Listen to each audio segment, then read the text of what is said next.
네, 평안하십니까? 하나님 외엔 그 무엇도 하나님일 수가 없습니다.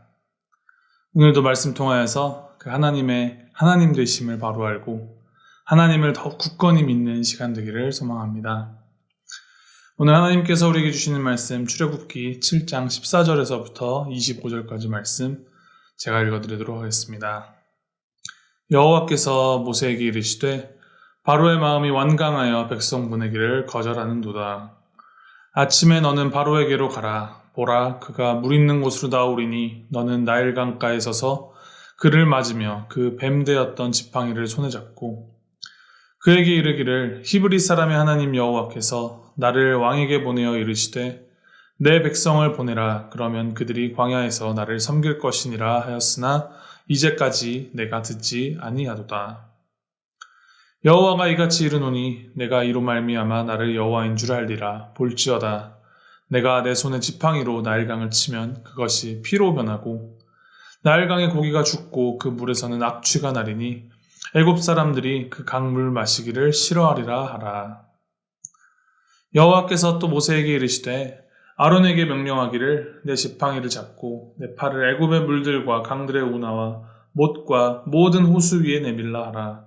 그것들이 피가 되리니 애굽 온 땅과 나무 그릇과 돌그릇 안에 모두 피가 있으리라.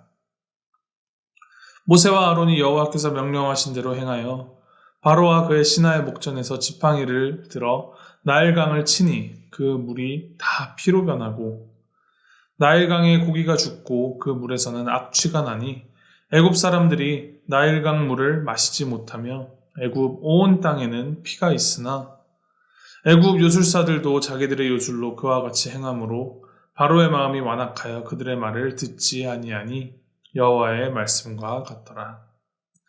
바로가 돌이켜 궁으로 들어가고 그 일에 관심을 가지지도 아니하였고 애굽 사람들은 나일강 물을 마실 수 없으므로 나일 강가를 두루 파서 마실 물을 구하였더라. 여호와께서 나일강을 치신 후 이레가 지나니라. 아멘. 하나님께서 이제 이스라엘 백성들을 보내주기를 거부하는 바로 왕과 애굽에게 재앙을 내려 그들을 심판하십니다. 이 10가지 재앙을 통하여 애굽을 심판하시는데 이 10가지 재앙들은 단순히 하나님께서 말 안 듣는 아이들에게 벌을 주시려고 이런저런 불편함을 주시는 것이 아니라 애굽과 그들이 섬기고 있던 신들을 차례차례 심판하신 것입니다.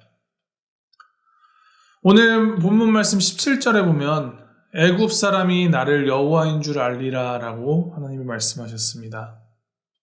하나님은 이 10가지 재앙을 통하여서 그들이 섬기던 신, 우상들을 이용하여 하나하나 그들을 심판하셔서 그것들이 애굽을 보호해준다거나 도와주는 신이 아님을 보이십니다.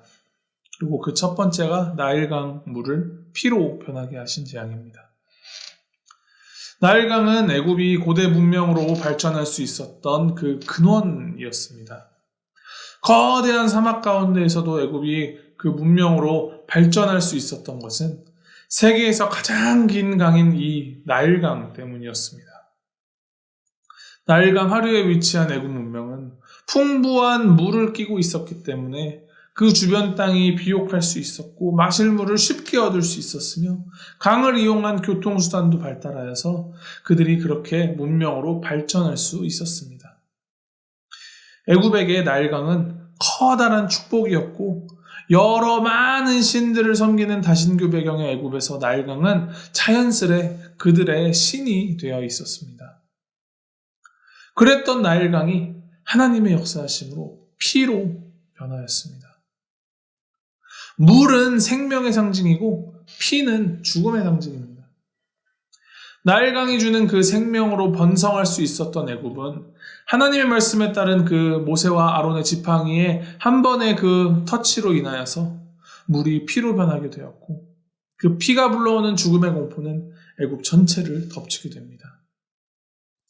21절에 기록하기를 나일강의 고기가 죽고 그 물에서는 악취가 나니 애굽 사람들이 나일강 물을 마시지 못하며 애굽 온 땅에는 피가 있으나 마실 물이 없어졌기 때문에 그들은 애써서 땅을 파서 마실 물을 구하여야 하는 지경에 이르게 됩니다. 그들에게 생명을 주는 신으로 받아들여졌던 그 나일강의 물은 하나님 앞에서 죽음으로 변하였습니다. 하나님께서 물을 피로 바꾸신 이 첫 번째 재앙은 하나님이 진정 하나님이심을 명백하게 드러내는 동시에 하나님을 거절하는 그 교만한 인간이 얼마나 이기적이고 악한지를 보여줍니다. 자신을 애굽의 신으로 생각한 이 바로왕은 이 하나님의 역사심 앞에서 요술사들을 불러서 나도 할 수 있다라는 그런 심보로 똑같이 물을 피로 바꾸는 일을 행하게 하고 이제 돌아서서 궁으로 들어가 버리고 이 일에 관심도 두지 않았다고 합니다. 자신이 다스리는 백성들, 온 나라가 고통을 받고 죽음의 공포 앞에서 떨고 있는데 이를 해결해 준다거나 도와주기는커녕 나에게는 아무런 해를 끼치지 않으니 나와는 상관없다며 그저 외면해버리고 나만 괜찮으면 된다라는 식으로 궁에 들어가 버리는 그 모습. 그리고 또 동시에 나도 그만큼은 할 수 있다며 그저 자기 자신을 드러내고자 하는 그 몰상식함과 이기적인 모습 속에서 인간이 얼마나 죄인이며 얼마나 악해질 수 있는지를 보여줍니다. 하나님을 등지고 하나님을 떠나서 사는 삶. 하나님을 떠나서도 우리 삶은 계속되고 어떻게든 사라집니다. 하나님은 우리가 하나님을 떠난다고 해서 단숨에 심판을 내리시는 분은 아니십니다. 하나님이 우리에게 주신 그 자유의지는 하나님이 우리를 얼마만큼이나 사랑하시는지를 보여주는 그 증거인데 그 자유의지는 우리 스스로가 하나님을 버릴 수 있을 만큼의 자유를 보장합니다. 그렇지만 하나님을 떠나서 자신을 중심으로 자기 자신만을 위하여 살아가는 그 삶의 모습 속에서는 정의의 모습도 사랑의 모습도 없습니다. 그리고 하나님을 떠나 누리는 그 오만한 자유의 책임은 결국 하나님의 심판대 앞에서 그 값을 치르게 됩니다. 하나님 없이 살 수는 있지만 그 안에는 참 사랑도 참 정의도 없으며 결국 그 끝은 심판을 받게 됨을 성경은 그 바로의 모습을 통해서 우리에게 말해주고 있습니다. 하나님께서는 한치의 오차도 없이 모세와 아론에게 하셨던 그 말씀 그대로 다 행하셨고 하나님이 하나님 되심을 애굽 전체에 드러내셨습니다. 하나님은 약속을 성취하시는 분이십니다. 이를 기억하며 우리가 하나님 안에 거하고 하나님이 우리 안에 거하시는 그 삶을 살아갈 때 우리의 삶이 옳은 방향대로 온전하게 살아갈 수 있음을 기억하며 감사함으로 하나님을 따르는 우리 모두가 되기를 주님의 이름으로 축복합니다. 함께 기도하시겠습니다.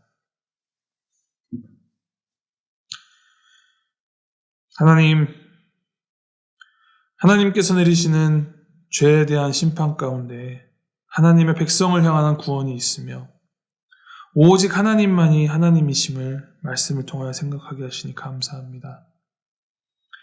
우리 안에는 정말 선한 것이 없으며 하나님을 떠난 삶은 죄악으로 얼룩질 수밖에 없음을 고백합니다. 하나님, 우리가 심판에 대한 두려움이나 나 자신만을 위한 이기심 때문에 하나님을 따르는 것이 아니라 우리를 사랑하시고 우리를 위한 그 모든 약속을 성취하시는 신실하신 하나님을 진정으로 사랑하고 따르는 마음으로 주님을 마음에 모시고 살아가는 주님의 백성들 되도록 주님 우리를 인도하여 주시옵소서. 주님만 바라보며 의의 길을 따라 살아가는 우리가 되도록 주님 함께하여 주시옵소서. 이전보다 더 주님을 알아가고 어제보다 더 주님을 사랑하며 살아가는 우리의 매일매일이 되도록 주님 인도하여 주시옵소서. 예수 그리스도의 이름으로 기도하였습니다. 아멘.